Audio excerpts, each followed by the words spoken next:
Хората в България не знаят защо са русофили или русофоби. Известно е на всички, че младото поколение клони повече към русофобията, докато старото поколение са на 90% русофили. Разбира се, има изключения и при двете страни, като някой опарил се от комунизмът пенсионер или някой млад внук на бивш висшестоящ член на Политбюро. Всички знаем, че не може да обясниш на един русофил защо Русия не е най-добрата приятелка на България. Също както не можеш да накараш един русофоб да признае направеното от Русия за нашата страна. Нека разгледаме всяка страна по-отделно. Избрал съм най-важните точки, които според мен всеки трябва да знае. Те не са далеч такова, но на някои хора трябва постоянно да им се напомнят. Русофилията идва, разбира се, от освобождението на България през 1878 година. Благодарение на руско-турската война от 1877 година, България се появява на картата. Не във вида, в който диктуват от Петербург, но все пак тя започва своето полунезависимо съществуване. Но това не е просто една война. Този конфликт е много по-задълбочен, отколкото някои хора си го представят. Десетилетия преди да започне войната от 1977 година, Русия прави опити да промени статуквото в Европа. Европа през 19 век е устроена така, че да не се появява причина за война между великите сили. Така нареченият баланс на силите е сътворен през 1814-1815 година в Виена, след Наполеоновите войни. Разбира се, балансът на силите не е измислен във Виенския конгрес, той съществува векове преди него. Идеята на балансът на силите е да няма държава в европейския континент, която да доминира над всички останали. И ако някоя държава се опита да установи хегемония върху континента, всички останали страни ще се съюзат срещу нея, за да го предотвратят. Чудесен пример за баланс на силите е Междусъюзническата война от 1913 година, в която влизат Румъния и Турция на страната на Сърбия и Гърция, за да предотвратят българска хегемония на Балканите. Първият опит на Русия след Наполеоновите войни да изгони турците от Балканския полуостров е през 1853 година, когато Турция, подкрепена от Англия, обявява война на Русия. Войната е предизвикана, понеже руският цар настоява да бъде признат за защитник на християните в Османската империя. Тази титла е оспорвана от тогавашния френски император Наполеон III. След започването на войната, руските армии бързо окупират румънските княжества Молдова и Валахия и разбиват турския флот при Синоп. Тези победи стават още през първата година от войната, което кара Франция и Великобритания да обявят война на Русия, за да спасят турците от тоталната им капитулация. На тяхна страна се присъединява също така и кралството Сардиния Пиедмонт. Руснаците, които са в съюз с Австрия, поради споразумението от тримата императори между Австрия, Прусия и Русия, се опитват да вкарат Австрия на тяхна страна, но австрийците с новия си император Франц Йосиф оставят неутрални. Не само това, но те дори мобилизират граница с Русия в Галиция, която принуждава руснаците да изпратят 2/3 от армията си там. Тази реакция на Австрия е причинена, понеже руската окупация на румънските княжества пряко застрашава тяхната единствена икономическа връзка със света по река Дунав. И не само това, появата на нови независими или полунезависими държави на Балканите сериозно ще дестабилизира австрийската държава. Австрия е мултинационална империя и всякаква поява на славянски национализъм може да доведе до нейното падение. Австро-руските дипломатически отношения претърпяват сериозно поражение. Русия остава шокирана от неутралитета на Австрия, понеже 6 години по-рано те изпращат армия наброяваща 200 000 души, за която австрийския главен министър Шварценберг моли руския цар, за да потуши унгарската революция. Войната е пълен провал за Русия. Тяхната изостанала армия не може да се мери с английските, френските или италианските войски и след падането на Севастопол и смъртта на руския цар Николай I, Русия подписва мир, който подкопава престижа на международната сцена. Докато сме на тема Турция, нека отбележим, че в Европа всички държави до известна степен през 19 век се ориентират към по-либерални политики. Дори Русия, която все още е феодална държава, има такива идеи. В Турция обаче картинката е съвсем различна. Тази напа за Европа, както я нарича Глассон в своята памфлета "Българските ужаси", е крайно закостеняла и корумпирана. Там закон на правото не съществува. Законодателната система на Турция е ятагана, силата и башибузука. На тази държава са и налагани многократно във всеки един мирен договор, където е трябвало да бъде спасявана от Англия, хуманитарни реформи, насочени към немюсюлманските и малцинства, но тя никога дори не се опитва да ги приложи. Мир след мир, конгрес след конгрес, турската диващина не може да бъде изкоренена. Единственият език, който този народ разбира, е силата. Това ще продължава така, докато Мустафа Кемал не вземе властта 50 години по-късно. През 1875 година избухва въстание в Босна и Херцеговина. Година по-късно избухва априлското въстание и в същата година Сърбия и Черна гора обявяват война на Турция. Въстанията са жестоко потушени. Десетки български села са изгорени и разрушени. Всички мъже са избити, а жените са потурчени и отведени. Тази диваща предизвика огромни разногласия в Англия, благодарение на памфлетата на Уилям Гладстоун, бивш британски министър-председател. Русия прави тайно споразумение с Австро-Унгария, за да избегне дипломатическата изолация, която предизвиква загубата и на Кримската война. Франция също остава пасивна в кризата. На 24 април 1877 г. Русия обявява война на Турция. Руската армия, която очаква да стигне до Цариград до края на 1977 г., се сблъсква с действителността и кампанията се проточва. Руските части изпитват огромна трудност в превземането на крепостта при Плевен. На 3 март 1878 г. граф Игнатиев изработа Сан-Стефанския мир. През цялото това време в Англия общественото мнение се трансформира в полза на Турция и това довежда до сформирането на Берлинския конгрес, който разделя България на 3 части. Това е най-голямата заслуга, която Русия е правила за нашата страна. Да, те не са го направили, понеже са ни съчувствали, колко сме репресирани или изрично заради зверствата на Турция. Те го правят, за да получат излаз на Средиземно море. България просто е на пътя към тяхната крайна цел и това предоставя начин, по който можем да се сътрудничим. Но след Берлинския конгрес и разделението на България, нещата се променят коренно. Руските отношения се влошават изключително много. До сега разбрахме, че Русия не само ни е освободила, тя е разбила стар европейски ред, в който свободна България е невъзможна.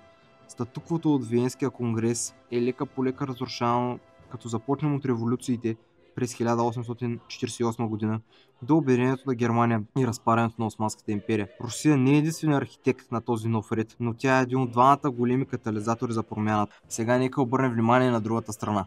Руските усилия за превръщането на България от турска провинция в самостоятелна държава са неоспорими.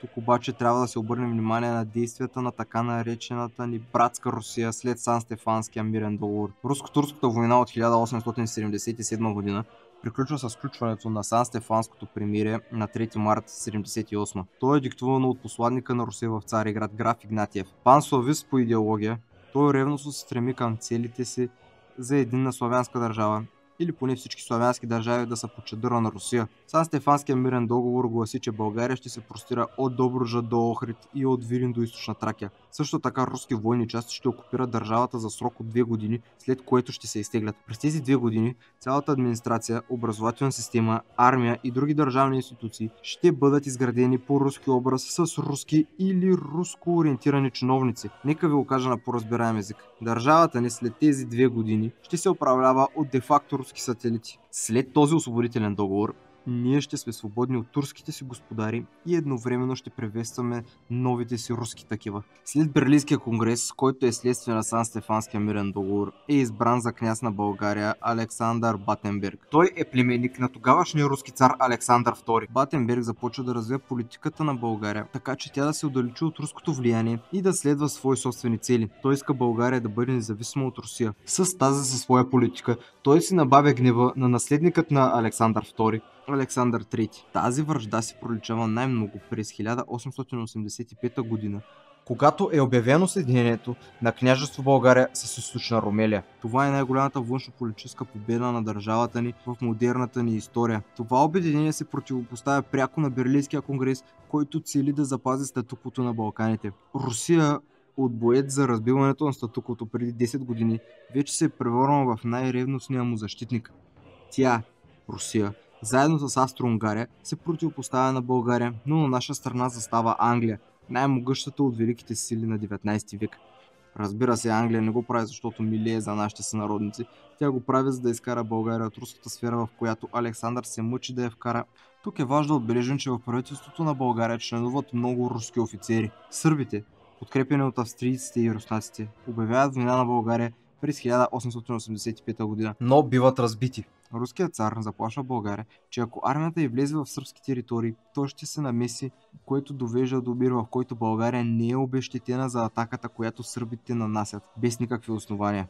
След войната в България се извършва преврат срещу Батенберг. Превратът е извършен от руските офицери в правителството, но след това се извършва контрпреврат и на власт идва Стефан Стамболов, но титлата княз остава вакантна. Тук виждаме как на най-важното постижение на държавата ни се противопоставя братската държава освободителка. Тя се меши във вътрешната политика на страната ни, дестабилизира държавата ни и застава на страната на Сърбия.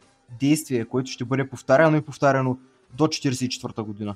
Нека не забравяме, че през 1908 година, когато цар Фердинанд обявява независимостта на България, руската външна политика категорично му се противопоставя. Тук искам да отбележа и за руската инвазия на страната ни през 1944 година.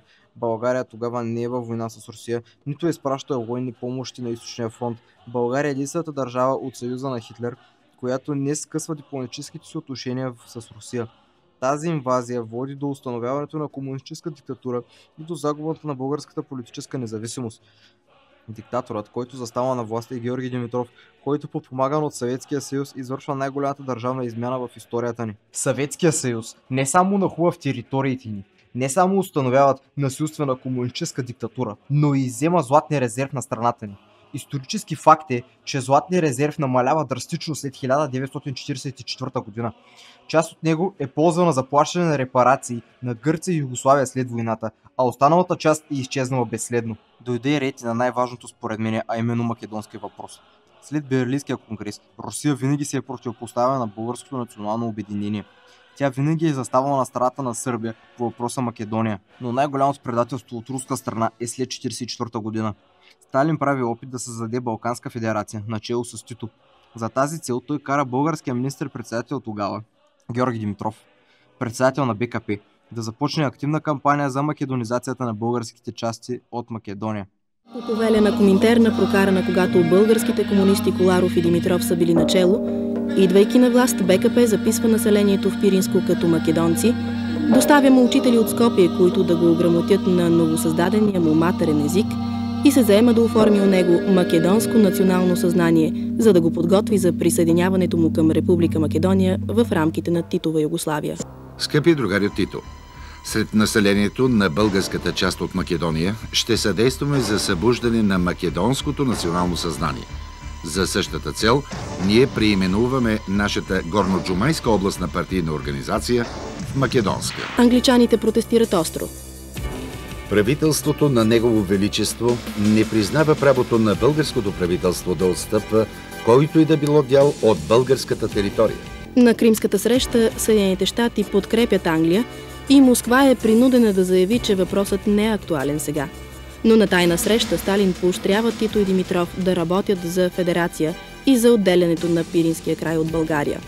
Сталин дори е до край откровен. Че нямало развито македонско съзнание в този край нищо не значи. И в Белорусия нямахме такова съзнание, а после се оказа, че действително има белоруски народ. Този процес представлява насилствено помакедонизиране на българските граждани в този район. Всеки, който не е съгласен или се е противопоставил, е намирал или смъртта си, или е бил изпращан в концлагер. Инициативата не е общоприета от всички представители на БКП, но това не е от значение, понеже Димитров има зад гърба си цялата червена армия, която ще се погрижи руските прищевки да бъдат изпълнени. Това национално предателство коства на България 180 000 души, които ще се определят насилствено като македонци и още над милион други такива, които в Югославия са насилствено македонизирани. Тези хора са накарани да отхвърлят българските си корени, да забравят майчиния си език и най-важното да мразят всичко българско. За нещастие на сънародниците ни, останали от западната част на Македония, тяхната българска самоличност ще бъде изтрита. В България този процес е преустановен от Тодор Живков. Това е най-мъчителната загуба на България някога. Населението на Македония днес наброява 2 милиона души, които отказват да повярват в истината.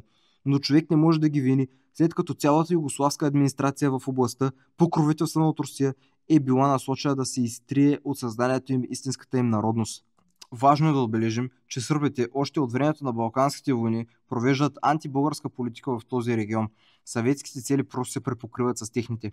Поради това Съветския съюз се възползва и започва да настоява за такава политика и в Пиринска Македония, която е в нашите граници. Ако това в твоите очи, българино, не е най-голямата трагедия, която народа ни е преживял, тогава кажи ми коя е.